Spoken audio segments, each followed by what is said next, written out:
kalau seandainya nanti nih tiba-tiba majadah-majadahnya nggak laku nih, contohnya Pak Dewan ada usaha, Pak Dewan udah terjun masyarakat, udah bantu banyak orang, terus tiba-tiba di 14 Februari majadah-majadahnya nggak laku nih, Allah ternyata belum berikan Pak Dewan tadi, gimana nih Pak Dewan menyikapinya? Jadi kalau kita belum diberikan kesempatan oleh Allah Subhanahu wa taala,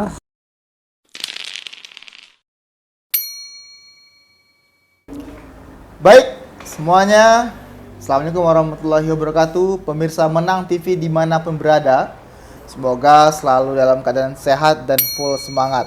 Luar biasa, kali kedua Studio Menang TV kedatangan sosok santri oke, pengusaha oke, seorang yang edukatif juga oke, semuanya oke. Beliau adalah Bang Heri Fadraneldi. Assalamualaikum Heri. Waalaikumsalam warahmatullahi wabarakatuh. Dua kali bosku.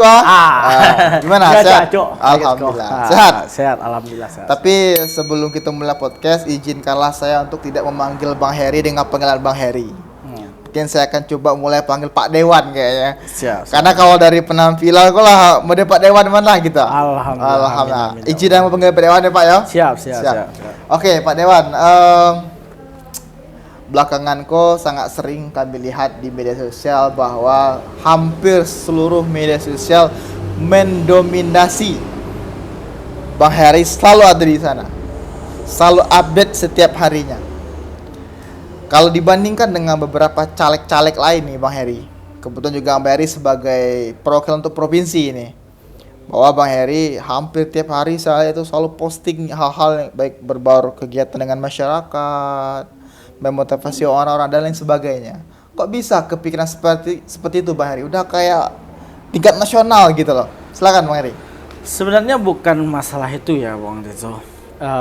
Bahwasanya kenapa saya menggunakan media, karena zamannya udah berbeda.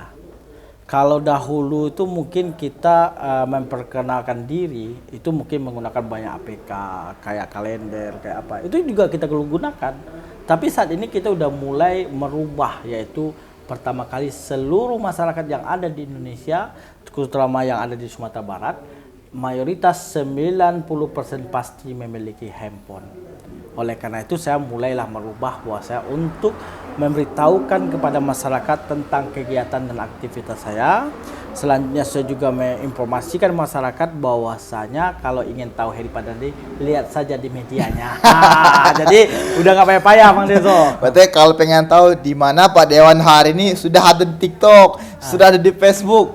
Dan rata-rata saya lihat algoritma itu luar biasa ya, percepatan pergerakan dari sampai dalam satu kali posting nggak nyampe beberapa jam udah sekian ribu yang nonton gitu.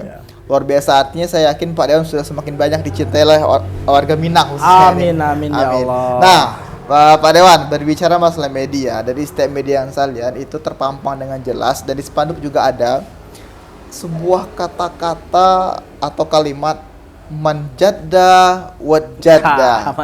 Memang kalau kalimat manjada wajada ini kan sudah hampir rata-rata orang pernah dengar, tapi nggak tahu ini maknanya apa sebenarnya manjada wajada. Nah, kok Bang Heri pakai tagline itu? Silakan Heri, mungkin bisa sedikit dijabarkan Bang Heri.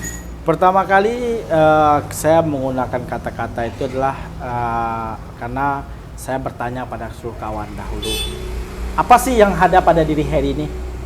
Orang banyak bilang Heri ini orang yang bersungguh-sungguh, dan ada juga orang yang bilang orangnya adalah orangnya bermurah hati, gampang, dan bersosialisasinya, bekerja keras. Ada yang bilang kayak gitu. Dari seluruh orang menyampaikan terhadap Heri Fadraneldi, maka diambillah 3 kata. Dari 3 kata itu keluar man, jada, wajada. Dan itu tidak bisa kita pungkiri bahwa kata-kata itu muncul sendiri dari mulut kawan saya sendiri, yaitu Bang Pandong Spendra. Ketika itu dia bilang, sesuai kan tamatan pondok pesantren, kan daiko do, manjada wajada. Dan itu sesuai dengan hati saya. Kenapa saya bilang bahwa saya saat ini ingin benar-benar mengabdikan diri pada masyarakat. Saya ingin berkiprah dalam dunia pendidikan ini benar-benar bersungguh-sungguh. Karena seluruhnya apapun yang kita lakukan kalau bersungguh-sungguh, insya Allah Allah akan mengabulkannya. Kalau kita udah semangat berusaha sekuat-kuat tenaga kita, terus kita limpahkan dengan doa. Jika Allah berkehendak, maka Allah akan menanyakan, Innallaha ma'ana. Kita yakin bahwa Allah sama kita. Itu aja keyakinan kita. Maka dengan kata manjada wajada itu adalah sebuah kata-kata yang memotivasi saya agar saya bisa benar-benar terjun ke dalam masyarakat.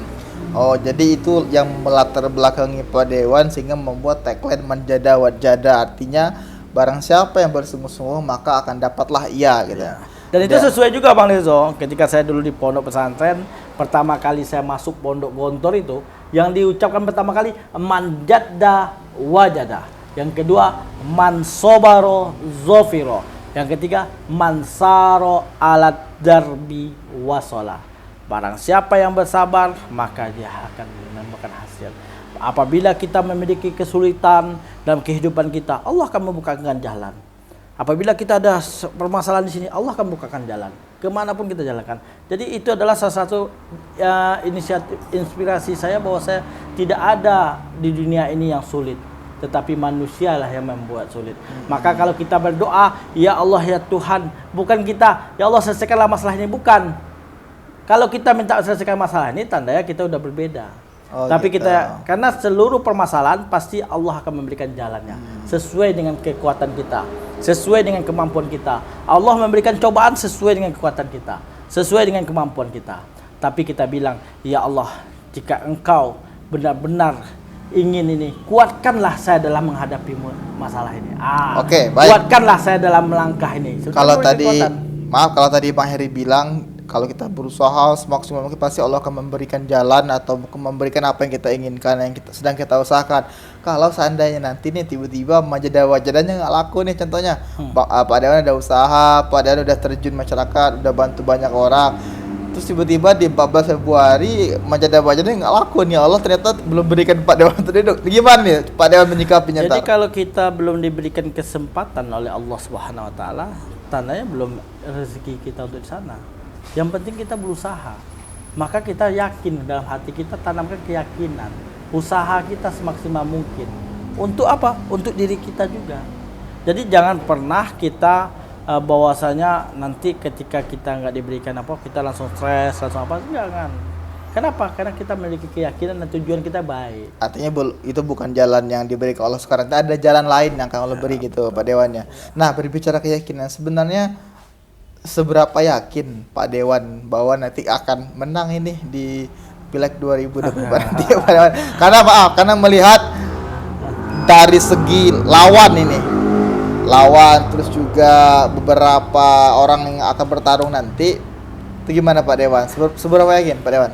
Kalau keyakinan kita bulat sih, bahwasanya setiap manusia pasti pengen menang, tidak lepas daripada itu, pasti yakin dia pengen jadi menang. Keyakinan itu akan timbul apabila sesuai dengan usaha kita. Kalau kita tidak diizinkan oleh Allah Subhanahu Wa Taala, ya kita berusaha untuk yang ke depan. Tidak perlu kita berkecil hati, karena semua yang apa Allah berikan pada kita pasti ada hikmahnya di balik itu semua. Oke. Pasti ada feedbacknya lah. Gitu.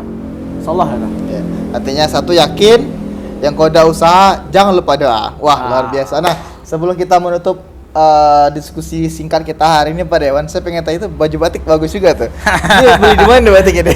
Agak mahal saya lihat batik ini. Ini hadiah dari kawan saya dahulu. Oh, hadiah. Jadi ketika kami ada acara di Solo dulu, kami beli baju lah sama-sama untuk merayakan pernikahan sahabat saya dulu di Solo. Tapi kalau saya lihat Pak Dewan juga lebih cocok pakai batik daripada baju putih ya? Atau itu simbolik. Oh, simbolik. Arti tetap berjalan dengan baju putih sebagai khasnya Heri Fataneldi ya. Pak Dewan, tolong Pak Dewan sedikit closing statement ya Pak Dewan, terutama buat teman-teman semua yang berjuang. Karena konteks kita ini konteks perjuangan kan, usaha dan doa. Jadi bolehlah sedikit Pak Dewan beri closing statement atau mungkin pesan buat seluruh teman-teman pemirsa Menang TV di rumahnya Pak Dewan. Silakan. Ya, jadi saya tidak berikan pesan, saya hanya mengatakan kepada kawan seluruhnya. Dulu waktu saya kecil mengatakan moto saya, we have not clever but we have strong desire. Kita ini tidak ada orang yang hebat, tetapi kita punya kemampuan untuk menjadi orang hebat. Kita ini orang yang kecil, kita berusaha untuk menjadi yang besar. Kita orang yang biasa-biasa saja berusaha menjadi orang yang luar biasa. Itu aja sebenarnya sih. Jadi jangan pernah kita berkecil hati dalam hati kita, bahwasanya kita menyampaikan saya ini tidak mampu, saya tidak mampu. Hilangkan kata tidak mampu, katakan saya mampu. Kuatkan dalam diri kita bahwasanya apapun yang kita lakukan niatkan untuk Allah Subhanahu wa taala. Wah, luar biasa. Tepuk tangan. Wah. Luar biasa Pak Dewan, terima kasih banyak sudah menyempatkan hadir di studio kami di sela-sela kesibukannya. Dan saya sangat yakin habis ini Pak Dewan pasti masih ada pertemuan-pertemuan dan perjalanan lagi. Mudah-mudahan nanti Pak Dewan sehat, lancar urusannya, dan kita ketemu lagi di ruang gedung yang indah, sejuk di DPRD Provinsi Sumatera Barat, Hatip Sleman. Amin, amin. Terima kasih Pak Dewan semuanya. Assalamualaikum warahmatullahi wabarakatuh. Waalaikumsalam warahmatullahi wabarakatuh.